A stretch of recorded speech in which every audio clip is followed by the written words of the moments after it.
Iran খুব শীঘ্রই এমন একটি অস্ত্র দিয়ে শত্রুর মুখোমুখি হবে যা দেখে তাদের রীতিমতো হার্ট অ্যাটাক হতে পারে বলে প্রেসিডেন্ট ডোনাল্ড ট্রাম্পকে হুঁশিয়ারি দিয়েছে ইরানের নৌবাহিনীর কমান্ডার রিয়ার অ্যাডমিরাল শাহরাম ইরানি। শান্তি প্রস্তাব প্রত্যাখ্যানের পর মার্কিন প্রেসিডেন্ট ডোনাল্ড ট্রাম্পকে এই ভয়াবহ নতুন হুমকি দিয়েছে তেহরান। তিনি আরও যোগ করেন, এই বিধ্বংসী অস্ত্রটি এখন শত্রুপক্ষের একেবারে পাশেই অবস্থান করছে।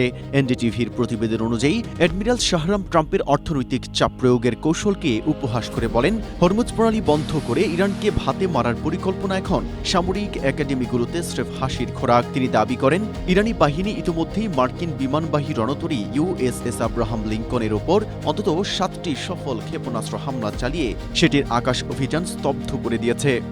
স্ট্রবেরি সুপার ডটেড ও ক্লাসিক ভ্যারিয়েন্টে সেন্সেশন জাগুক শিহরণ।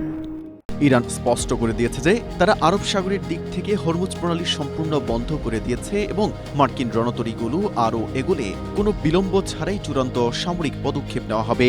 মার্কিন বাহিনীকে সোমালি দস্যুদের চেয়েও নিকৃষ্ট এবং জিম্মিকারী হিসেবে অভিহিত করে অ্যাডমিরাল শাহরাম শপথ করেছেন যে শহীদদের রক্তের শেষ ফোঁটা পর্যন্ত প্রতিশোধ নেওয়া হবে।